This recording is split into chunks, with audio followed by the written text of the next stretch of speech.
Hey, everybody. Welcome to another episode of Age of Quarantine. I am your host, Chris Enriquez. You can find me online at Chris Enriquez Drums. I play drums in the band Spotlights, and I also work at Revolver Magazine. I'm very good friends with the folks at St. Vitus. It's my favorite place to go to, and they graciously allowed me to utilize their Instagram channel for my web series. It's been great. We've had amazing episodes.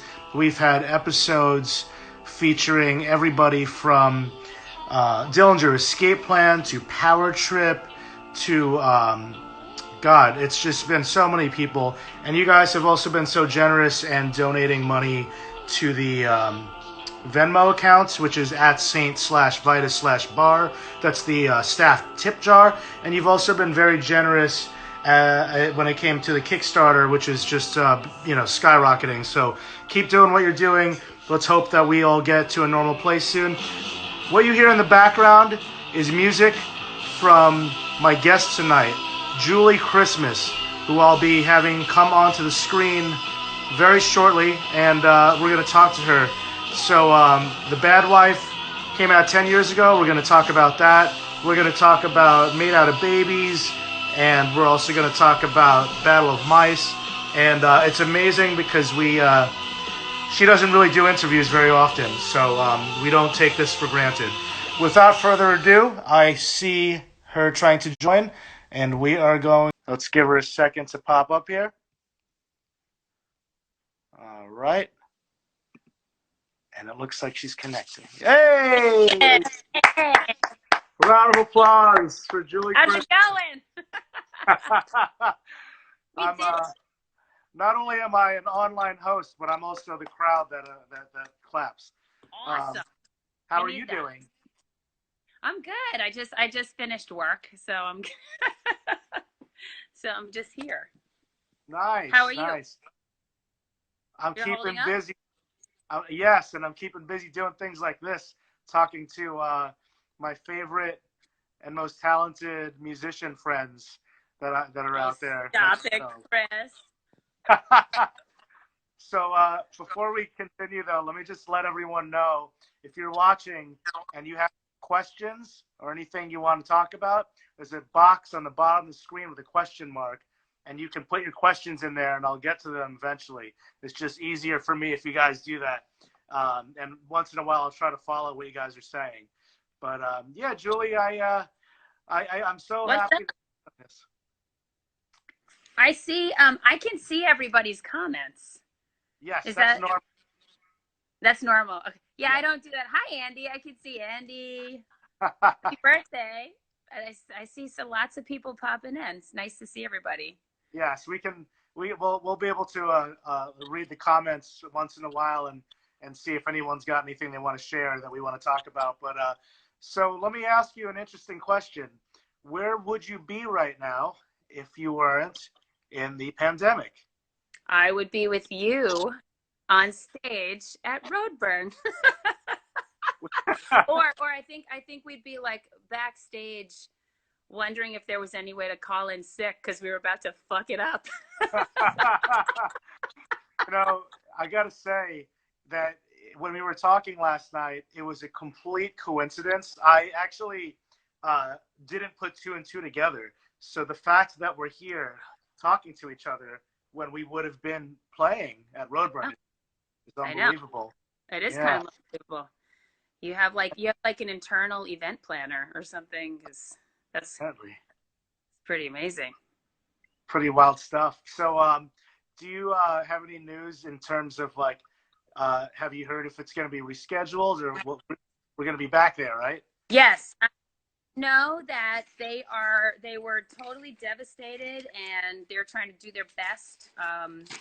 I don't know what goes into putting something like that on, but being there and meeting like Becky, and I can't remember or pronounce many of the names that people who are there, but meeting Walter for the first time made me decide that I was going to do it again. I don't know if I don't play that many live shows, and But meeting Walter and having basically somebody who comes up to you and is like a kid in a candy store after Yeah. doing it for so many years was really inspiring. And just the way that they roll out that whole thing, like it's something I hadn't really seen before. So I'd been to, I'd played there before, but I think I was in a different part of my life or something. And, Right. but going there, I don't know what goes in to planning something like that. So they were devastated, just like everybody else, to see what was happening. So I wanted to pass on that, they are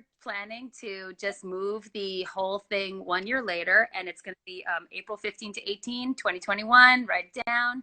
And they're hoping that everybody just holds on to their tickets because it's such a financially devastating thing to have this happen and have all these people, like not just the people who organized it, but the bartenders and the town, and like all of this going down was like a huge financial impact on that whole town. So hold on to your tickets and use them next year.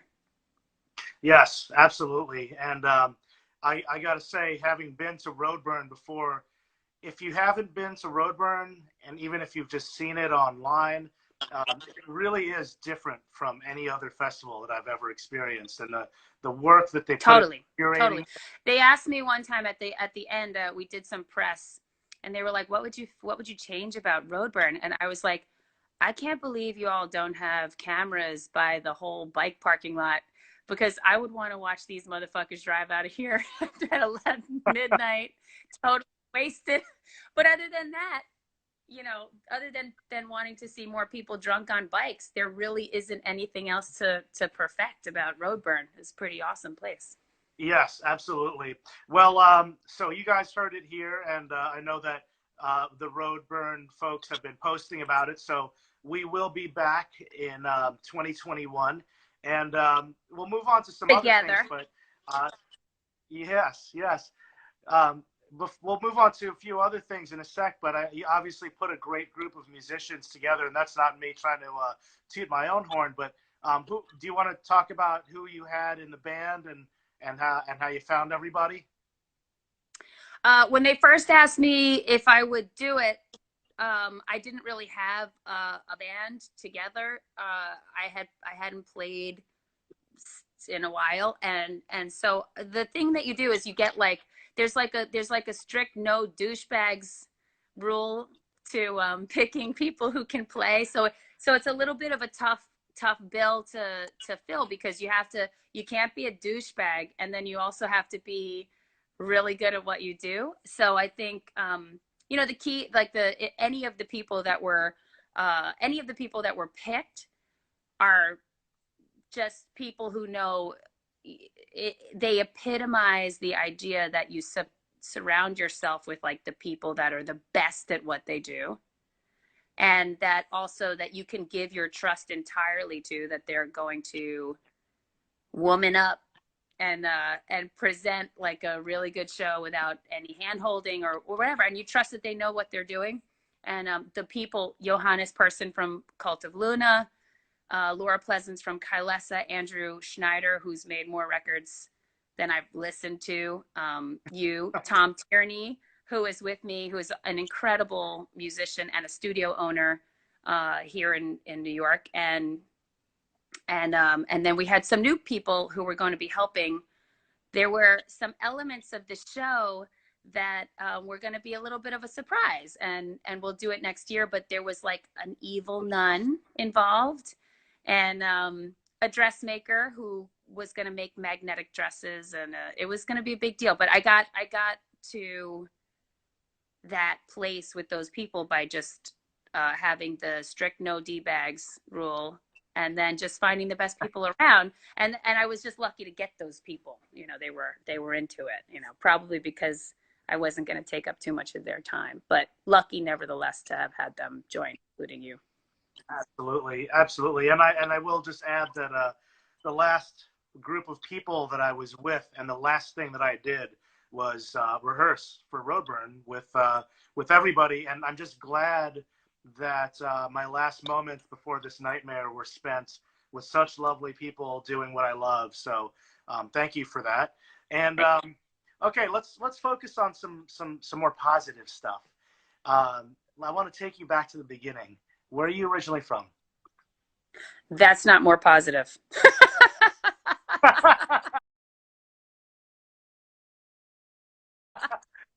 Well, It's much we'll less keep things positive. positive. Um, where am I originally from? Is that Yes, was I that the mean question? I know where you're from. Yeah, where are you Oh, originally from? I want to go through your life a little bit. I'm a Brooklyn girl, and I grew up in Park Slope, which when I was growing up was called Dark Slope. It wasn't the nice part of Brooklyn, and I was the only white girl on my block, and I still live on that block. I And love my that. sister I lives love next. that. It's Yeah. That's awesome. Yes, and I still see her. It's so Yeah, like right. the guy who is like the super of the block. I've known him since I was 2 years old, and now he was like the kind of guy who, like, if your radiator was fucked up, he came it would come into your apartment and like find a rock that would like prop up one side of the radiator. Oh And man, now he's older, and I make him oatmeal once a week, so stuff like that. that's amazing.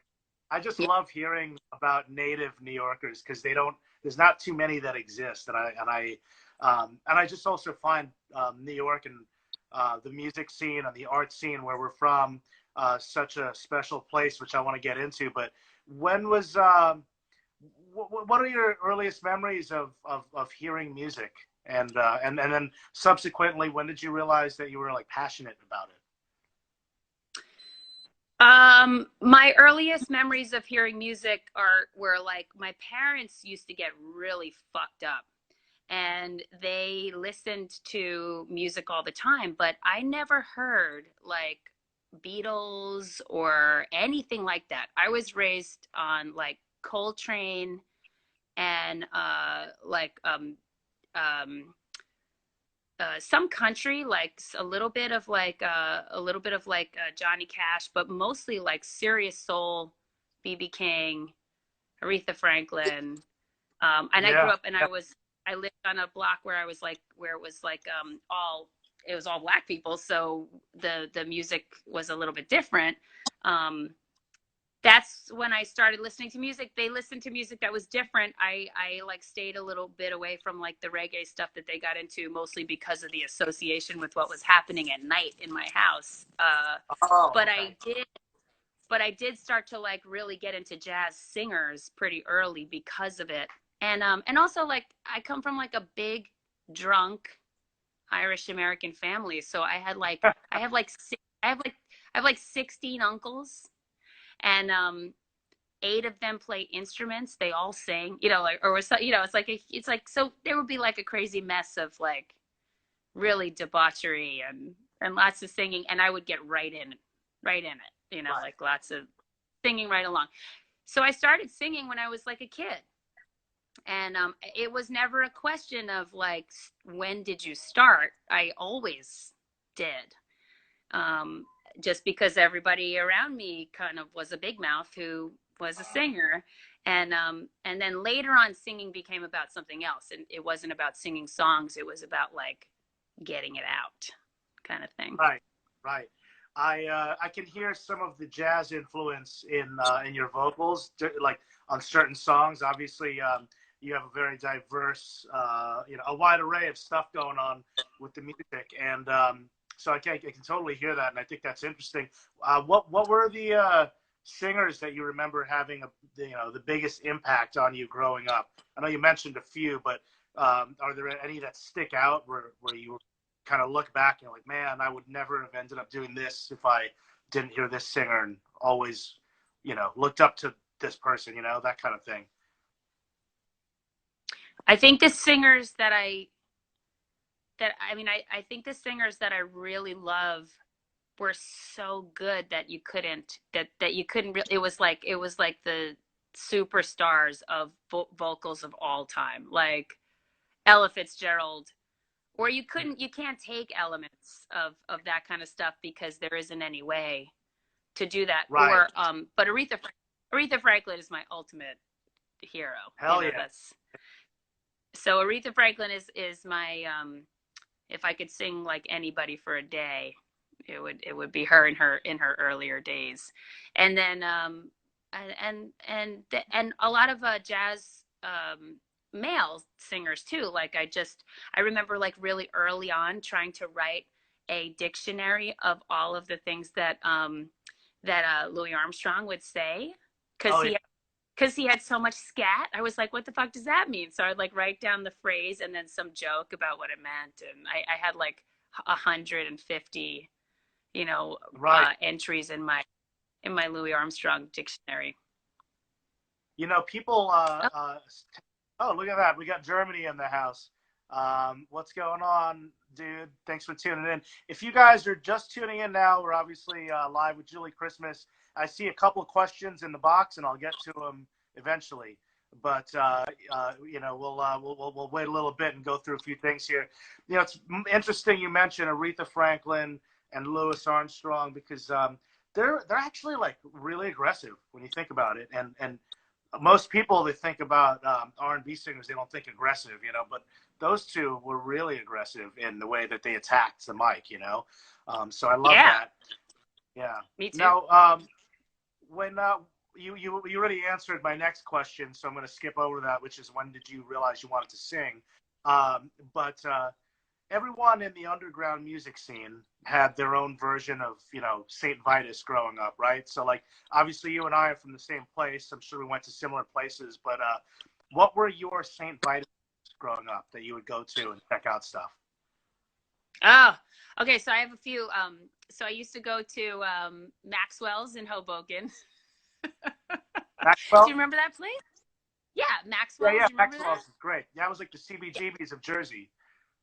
It was, but they would get bands that wouldn't come to New York sometimes. I don't know how that worked. Maybe just routing or whatever. But I would do that, and it was Maxwell's. Let me think. Coney Island High I went to sometimes, and Brownies. Mm-hmm. Knitting Factory for sure. Yeah, the original, yeah. The original one, yeah. And then Mercury Lounge.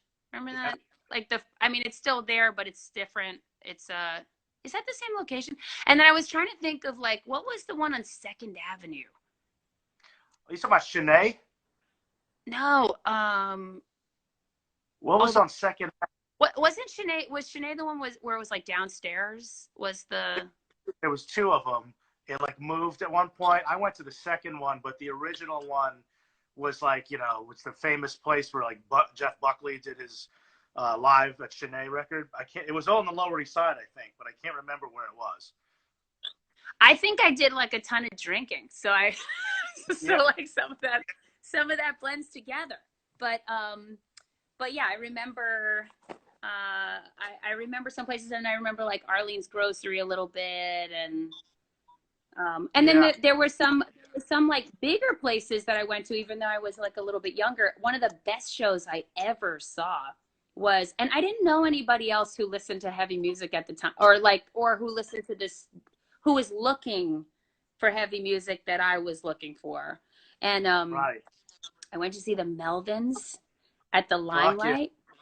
And they didn't know. I went to see because I had heard the song Number 2 Pencil, and I loved that. I hadn't heard anything else, and I heard Number 2 Pencil, and I really wanted to go see the Melvins, so I went to see the Melvins. They were playing at Limelight, but nobody at Limelight knew they were going to play. So it was like a regular rave going on, or whatever the fuck it was called. It was like a regular dance party.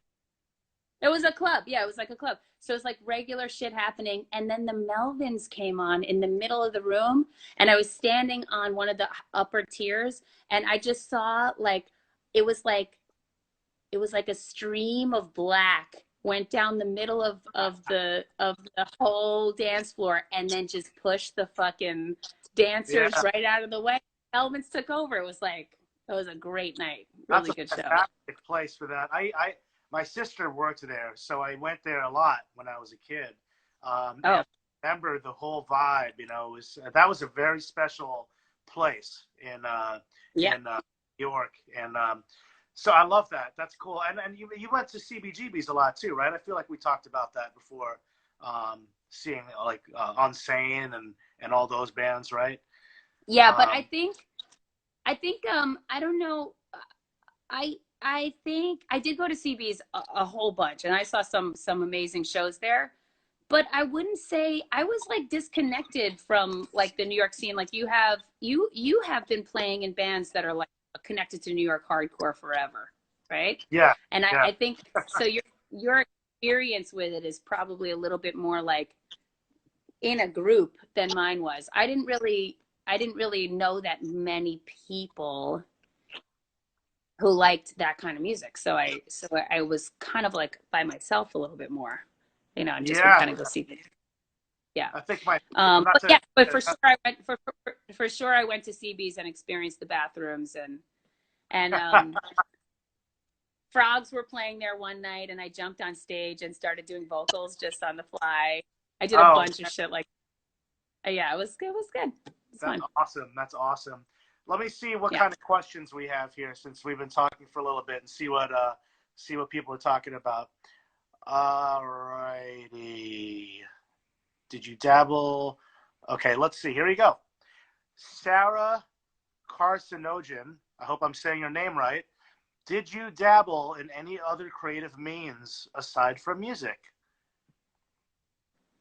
I had a paper mache phase. No, I'm just kidding. Um, no. I'm definitely a singer and that's it. And I do think I like have a really deep appreciation for photography. And some like great and here's what I'll say like I'm very open to new experiences. So if I see something and I'm always looking for adventures, and they can be really tiny or really big. And so like so I can I'm more of a spectator, but I would say like I connect to things that great artists put out. I haven't really I haven't really done any other thing like film or anything Right. like that. No, Well, I can tell. I just mean, the singing. from the short time I worked with you, I know that you have a very artistic vision outside of just singing, which I think is notable to point out, which is also really cool. And I love the videos Thanks. that you put out, stuff like that. Torsten, I hope I'm saying your name right. Torsten Schaben. Okay, Aben. that sounds right. Shaben. Julie, are there any modern jazz singers that you really like or that influence you?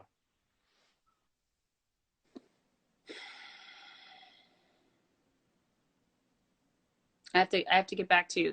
There are a couple that are like sleeper hits, but I haven't found any that are that deliver consistently and that stick to one genre. There's I would say I would have to say no. Okay. Isn't that All right. terrible? No, it's I, not. I'm Sometimes the willing answer to listen is to I'm willing to listen to anybody, but I really haven't found. Maybe it's something like about like the sound that happened during like Ella Fitzgerald, or the way music was recorded or how it was reproduced or something like that. But um, I haven't found any modern day jazz singers that hit me as hard. no. We have an interesting question from GTH784F. What's your favorite dinosaur and why? Ooh, it's so hard to answer. Um, I go back and forth between Pachycephalosaurus and Ankylosaurus. But I think I'm going Ankylosaurus just because they were like a tank. And that doesn't I'm not including the brand new ones that have been discovered. Um, the death dinosaur and all of those dinosaurs. I don't know enough about the newest ones, but I would say Ankylosaurus because it was as big as a tank and it had a hard shell and a club for a tail, and it was a vegetarian. How fucking cool is that? I mean, I don't know. I don't know. It's an awesome dinosaur. I love that you had an answer for that right away. I'm going to take one more question, and then I see there's a few more after that that I'll get to, but we'll take this last question, and we'll go back into mine. Andy Stoma wants to know, can you talk about your connection with Unsane and your work on Pigs? Unsane when I was like 16. I was looking for music that did something different. I hadn't yet found it. I didn't know anybody. My older sister is to the last drop of her blood, a metalhead. And so I went the other way. I went punk a little bit first. But I started like it. I didn't have any friends that listened to much of that. I was a little bit by myself. So I was looking, and when I heard Unsane for the first time, I was like 16, and I had been getting closer and closer to that. And then I walked into a room and they were playing, and it was like it was a changing experience because they fucking threw down. There was no holding back. It was like all the rage I felt was like had come home and come to the right place. And then at the end of the song, they were like, "Thank you so much for coming." I don't know. It was like, it was cool. They could throw down, and they had manners, which was like, that's a great way to put it. It really is. Yeah. I agree with, because they were so they're so hard. Like they were like, Unsane is the sound of New York in that era. And to me, I still feel like it takes me back. But like you said, they weren't like tough guys, which when I came up in the hardcore scene, it was tough guys playing that kind of music. They were like kind of artsy. They had, but they were heavy as fuck. And like you said, they were well mannered. I love that. Yeah, me too. And I love Dave Curran and Vinny. And I'll tell you what, the first tour I did the first tour ever with when I was in Made Out of Babies with that band Disengage. I don't know if you know them. No. Really, really cool guys. And my second tour ever was with Unsane. And it was it was definitely an eye-opening experience, but I got to hang out with Vinny, and he was giving me shit, of course, and which I knew he was going to, and I gave it right fucking back. And I love it. But I also got to hang out with Chris and Dave became and I had also liked that band JJ Paradise Players Club. I was interested in having. Yeah, I saw them like a half a dozen times, and I always like to go because you could have a good time at their shows. Like I do know, like I wasn't so much interested in like standing still and watching music. I wanted to have a good time, and I still am like that. So I like those shows. They had like a lot of sense of humor and just some really good playing, and I appreciated that. And those two groups kind of like intermingled. I think that's actually how I found Unsane, was because I liked JJ Paradise, who had Joel Hamilton at the time, and Jimmy, who was in Pigs. So it's like a circle of people in New York at that point that I wasn't part of the circle. I wasn't part of that circle at all, but they were they were cool guys to see, and I loved their music. Absolutely. I told you this is going to go by quick. We're already half an hour in, by the way. So I'm going to try to get to the questions I had so we don't miss anything. And everybody, I see your comments, but if you have any more questions, it's a lot easier for me if you put it in the question mark box on the bottom so that I can eventually get to it. Otherwise, I'm going to forget. Okay. How did Made Out of Babies start? Yeah.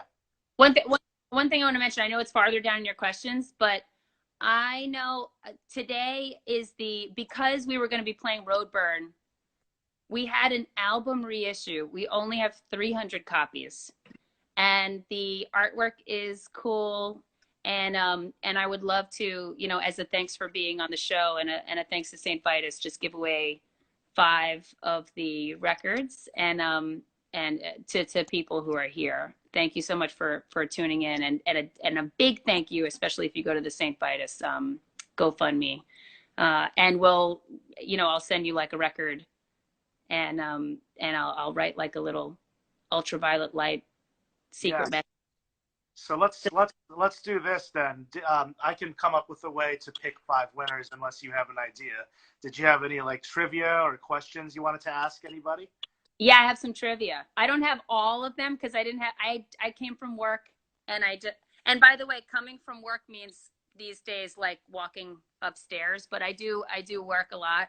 And I did come up with a couple of trivia questions, and then you can kind of like see who you think should get the rest, I guess. Really quick, Julie, 1 second.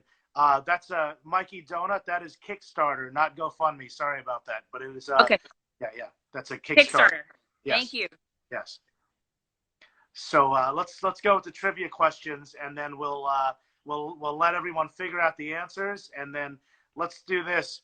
If you can figure out the answers to these questions, you can send them to the St. Vitus Instagram when we're done, and the first 5 people that get the answers right,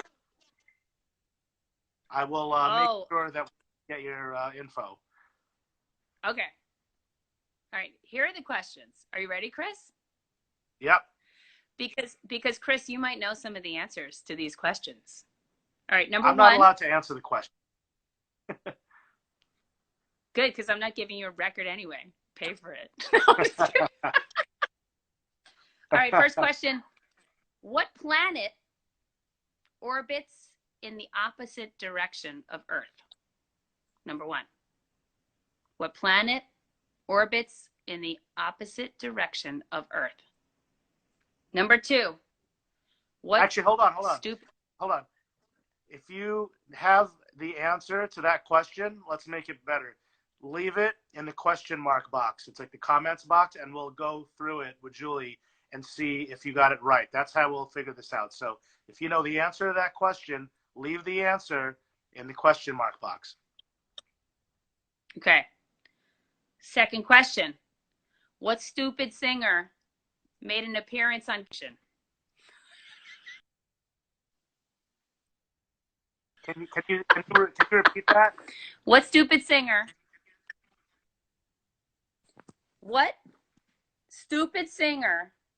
made an appearance in Game of Thrones, totally throwing my concentration? That's the second one. Terrible singer. That should be another one. Okay, the next one is, how many days this week did I report to work wearing pajamas? And that's going to be obviously a guess, but you can do it. Last question is, which Bruce Lee movie featured Kareem Abdul-Jabbar? This is a giveaway, guys. You should know this one. And I actually don't have another question. I don't have another question. I was going to do 5. 4. But, so I see 11 people submitted answers, but nice. I think what I'm going to do, Julie, is I'm gonna wait until the end to get to So it'll keep people watching. So we'll wait at 8:55. I will read, or actually at 8:50, I'll read the answers, and we'll figure out who the lucky winners are. There's going to be 4 winners. There's going to be 4 winners? Okay, then the last question, I can just come up with one off the top of my head. Name 3 Cretaceous period dinosaurs. Fuckers. All right, there you go. There you go. 5th question and 5 prize winners. And guess what, Julie? 19 people have answered the question. You know what? That's awesome. Okay, so I'm going to wait until I go through that. Tell me, I told you it's going to go by really quickly. Tell me, how did Made Out of Babies start, and what are your fondest memories of that project? Made Out of Babies was a project where I was looking for people to play with, and I couldn't find anybody who was either good enough or wild enough after seeing like Unsane and things like. I was looking for people who were really good, and I wasn't really. There weren't as many women. I know that this seems like kind of like a topic that is a little bit of a done topic or whatever, and I'm so happy that we've that things have changed so much, but women really weren't on stage that much, so it was a little bit hard to play with, and I was definitely like like a damage case a little bit. I was kind of a mess, and so I started to like just keep a rejection diary, and I would just try out for any band, like every band, like Craigslist. I would just go in, but I wouldn't try out for the band. I would just use the time to do whatever I wanted to in the microphone. And eventually I found like a couple of, I ended up playing with some people who are looking for like they ended up being pretty talented. It didn't work out, so it made me want, I couldn't stay in New York anymore. I just wanted to do something different, have an adventure. So I started traveling around looking for people. I traveled across the US. I lived in a bunch of different people and in a bunch of places, but at the end of it, I did what happens to most people. You move home and then you end up playing with friends. You know, like that's what happens. So Made Out of Babies was one of these cases. I ended up, I came home and I ended up playing with people I already knew. And the first person who I played with was Brendan Tobin, and he was in Made Out of Babies. He was the guitarist. Nice. What are your fondest memories of that whole project? I loved hanging out. I mean, I have lots of fond memories of that project and lots of terrible ones too. I've got some like really funny ones where I remember like this, every band can relate to this. The women's rooms in Bath a little bit better. So I remember like I would go into the fucking bathroom to like go and like just have like 8 seconds alone, because men talk all the time, and I would go and I would try to be alone in the bathroom, and there would be 3 fucking sets of shoes underneath the stall, like 3 dudes taking a shit at the same time, which actually was like, these guys, because they weren't such gross, they weren't like that all the time. I can laugh about it now, you know, but there were definitely a lot of like laughs in that band. You know, everybody had a pretty good sense of humor, and all of those guys were pretty intelligent, and they were also gentlemen. You know, they weren't like douchebags. So we had a pretty good time. That's I love that. And you know, it's funny, Julie, as you said, anyone in a band can relate to this. I totally am that guy in my band in Spotlights, and my bandmate Sarah always walks into the bathroom at every venue, and she goes, "Are you fucking kidding me, Chris? You fucking went in the women's room again?" And I always try to to do a high pitched voice, and they go, "It's not me. I don't know, Chris." So yeah. So check it out. I know we want to get to a couple other things, but I'm going to ask you the same question about Battle of Mice. How did that come together, and what are your fondest memories of that project? I don't even remember how that started. It was like a project. I was getting tired of just screaming really hard.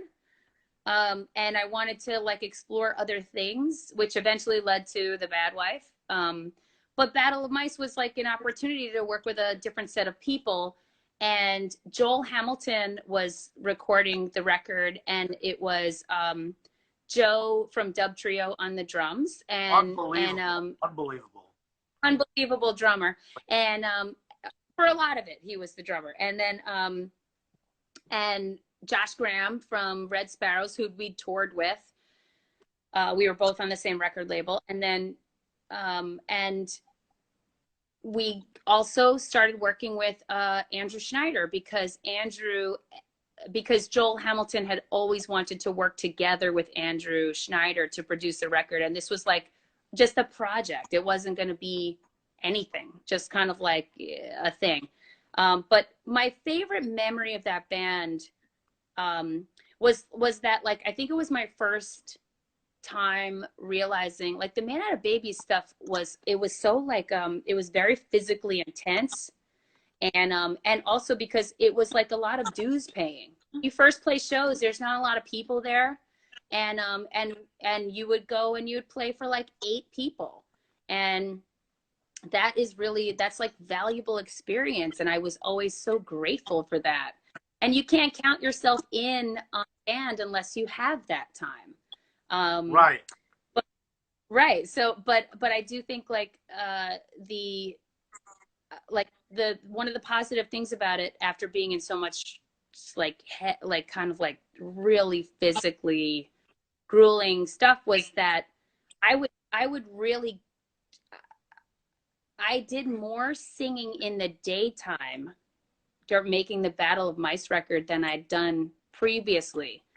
And so I remember that, like, feeling like I wasn't able to do a good song or do a good job that day, and then going in and kind of like working with people who are so talented that they helped you pull through, kind of thing. And then I also remember that in that band, there were a couple of times, because the music was so, for me, so like emotionally connected, that I didn't write lyrics. Andrew Schneider, who we worked with on the third Made Out of Babies record, also, he started calling me the paper plate queen, because I never had any lyrics. I would go in and I'd be like, he always wanted to see the lyrics because he's professional, Right. But I didn't have any lyrics. So I would like grab whatever paper was around and start writing. Man, I love that. I hope you saved it. Yeah, paper. No, I didn't save anything. I don't give a shit about that. But I there's lyrics written on paper plates. And then in the Battle of Mice record, there's one song where there were just no lyrics, and I listened back to it and I couldn't believe like the message that was coming across. And I felt very much like some kind of like some kind of like vessel for music or something, where it just happened that minute, and I became like something that sound moved through. I don't know if that makes any sense, but it's an amazing project, and I want to just talk about everything that you've done, and like I said, the time's going by quickly, and I want to get to Cult of Luna and answering the questions earlier. So I'm going to breeze through a couple of these, but The Bad Wife, let's talk about that. When did you realize you wanted to go solo? And can you just, since it's the 10th anniversary of that record, we should talk about that a little bit. Tell me a little bit about making the record, what that was like, fond memories of that as well. And just go for it. I would love to get some stories out there. The Bad Wife was me wanting to explore other music as well. It was like, came after Battle of Mice. It was a little bit softer and I could do whatever I wanted. And I got tired of like, I wanted to explore things that were a little bit more poetry and a little bit more of like this softer side of, I had dealt like a very long time in like hate or rage or something, and other feelings are just as big and hit me all the time, and I wanted to give some space to that. So I started to and the music I listen to myself isn't always super heavy, so I wanted to try other things, and I had like an amazing group of people, and this is true for everybody, not just me. There are an amazing group of people around you who have talents if you just see it. And I think, you know, I opened myself a little bit to like Tom Tierney saying, well, I know this accordion player. And then Wigmaker's Widow came out of that, which I ended up really liking. And I don't know, it was a time of exploring. I didn't intend to make a solo record. I just wanted to try something different. I almost never think of releasing music. I don't think about it. Behind me, I'm in a studio, and Chris, that song that we're going to record, probably most likely now, Not Enough, is behind me it's behind you rather, on the board behind me. It's over there. It's on the Oh, board. I see. You're in the studio. Yeah, I'm in yeah. the studio, but it's behind me on the board, and I don't think I ever think of releasing music. You just start making something, and then it goes to a place where it's finished. With the Bad Wife, it was a different group of musicians on every song, and lots of adventure. And it took 2 years, but it was never supposed to be a solo effort. Yeah, and that came out on Rising Pulse Records. So shout out to John LaMacchia. Yeah. Yeah, hell yeah. And if you guys are watching this, I'm going to have John LaMacchia as my guest on Saturday night. That's going to be on my personal Instagram. So if you like Candiria and you want to see what he's got to say, join us at 8 o'clock. Okay. Now we're running out of time, and I don't want to skip any of this stuff. But Okay, I love John. Yeah, we love you, John. Yeah, we love you. Tell us about how you came to link up with Cult of Luna, and that was a very huge, from an outsider looking in, that was a huge step in. I know the word career is kind of cheesy and funny, but like for your entire musician life, your public musician life, it felt like a really big deal when that happened. Can you talk about that a little bit? I think we had been in contact with each other, but missed each other. They asked me to work a festival or to play at a festival they were curating, and I couldn't do it, or didn't want to do it. I don't play very frequently, but we had tried to get in touch with each other, and then they had a song that, or they got a grant to work with with an American singer, or a multicultural project. They got a grant for that, and they thought of me, and we just tried one song, and I didn't want to commit to more. I can never tell, and I'm sure they were fine with that. And then we all really liked the first song. And then we just made more, and it's like that thing was a testament to that you can't stop. You have to keep going. You can slow down, but whatever you're doing, you have to keep going a little bit. You can take breaks, you can slow down, but you have to keep going, and eventually, like, hard work is never wasted, you know. Yep. So whether it's just for you or whatever, when I recorded that record, I was 7 months pregnant. And so the shows, it was nuts. It was, and the shows, I was so much vocally stronger. but it was an interesting thing. And they working with Cult of Luna changed my mind about making music, honestly, because they were different from every other band and every other set of people, and just the talent and the lack of judgment, and the just like do what you're good at kind of attitude that they have is like there isn't anything better.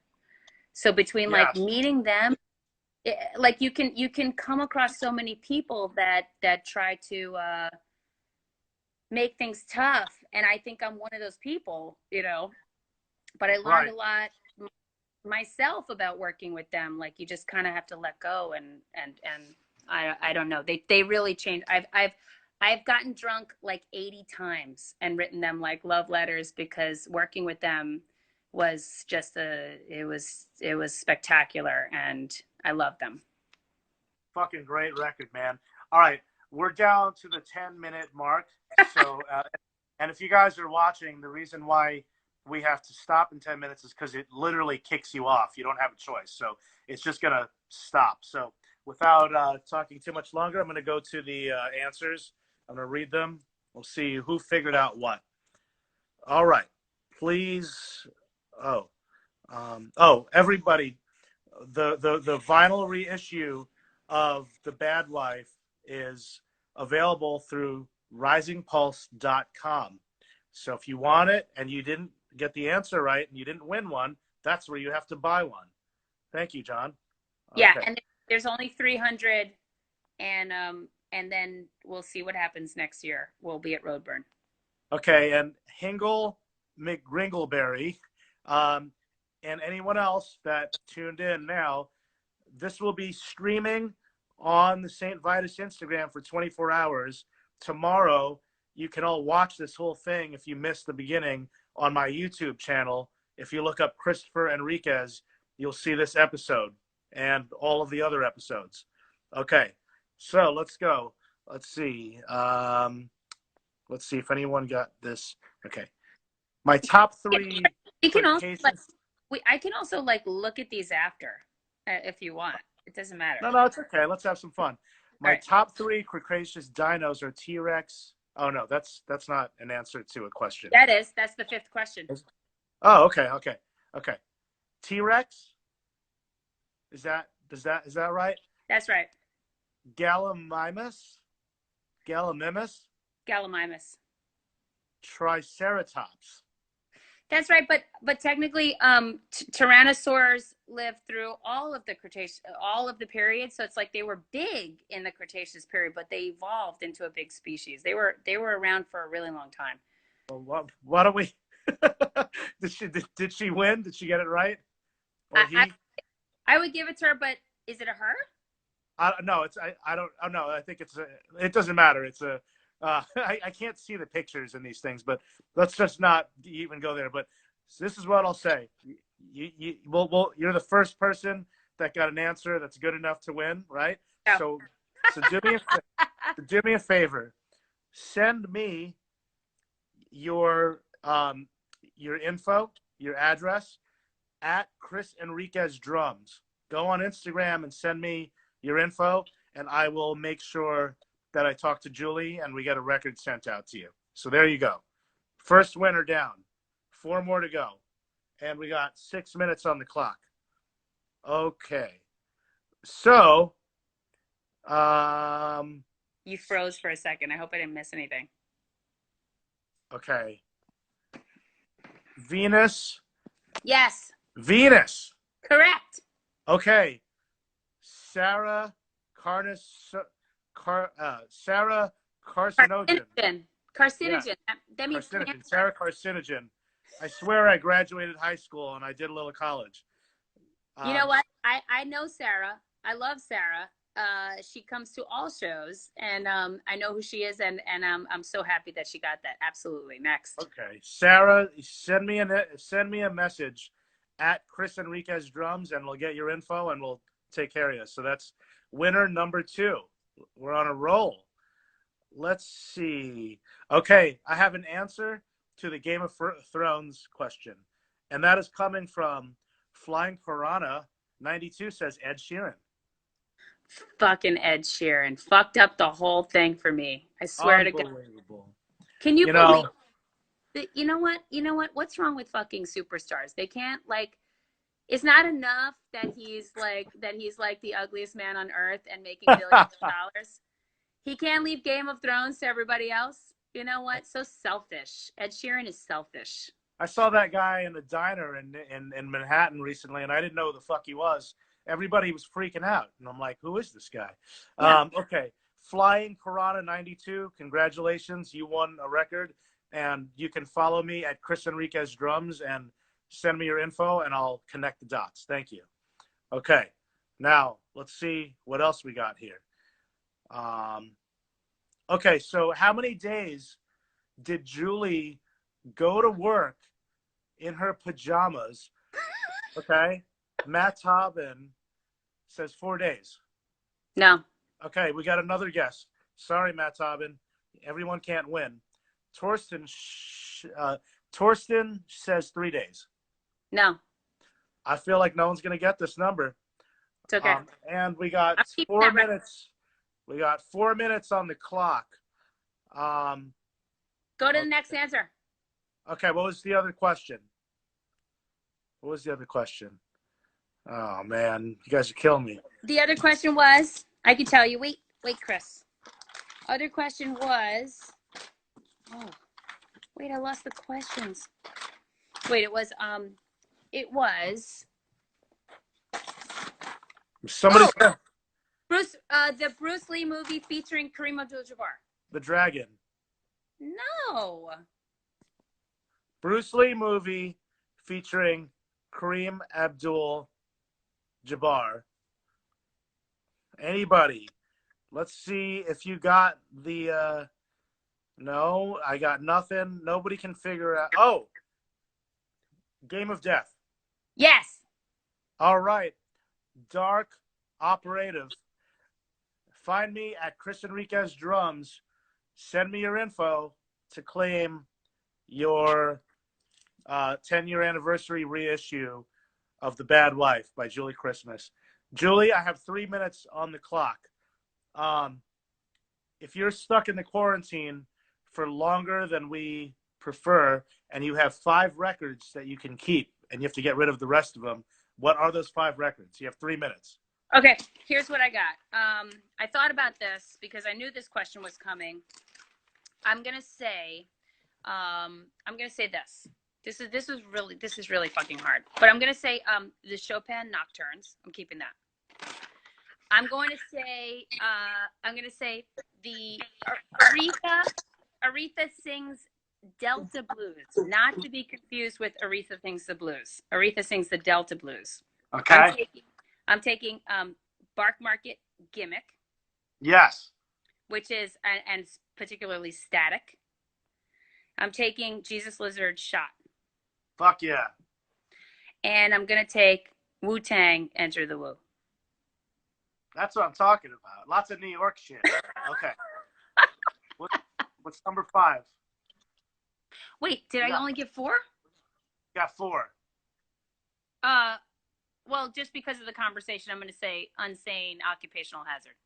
Boom. I love it. You guys should check all that shit out. And hello, Rory. I see you out there. Very cool. All right. We're going to get kicked off here. I'm going to thank you. You're amazing. Thank you so much. Thanks, Chris. I'm so sorry that we're not playing, but we'll do it in a year. Yeah. Nothing can stop us. Okay. Yeah. Everybody support St. Vitus. And, if you have extra gloves and masks, give them to the fucking hospitals. They need it. And take care of the senior citizens around you. Order them food.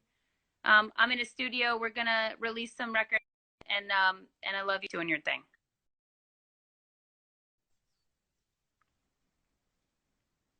Hey, say cheese. I'm taking a picture. Cheese, motherfucker. Okay. Thank you so much for having me. I really had a good time. Okay, take care. Be safe. Bye, you too. Bye, guys. Hey, guys, that was a lot of fun. If you're one of the people that got the answers to those questions, at Chris Enriquez Drums is where you can find me. Send me your info. I promise I won't come to your doorstep. I don't want to see human beings right now. Well, I do, but I can't. But you know what I mean. If you want to donate to St. Vitus, then you can do so. You can find the Kickstarter on Facebook and right here on the Instagram. If you want to watch episodes that you missed, including this one, if you tuned in too late, go on YouTube and find my YouTube channel. It's Christopher Enriquez. And I want to thank St. Vitus for having me, and Julie, who's amazing. And I'll be playing drums with her next year when we go back to Roadburn. And I love you all. Don't be douchebags to each other, and wash your hands, and fucking stay positive. Peace out, yo. Later.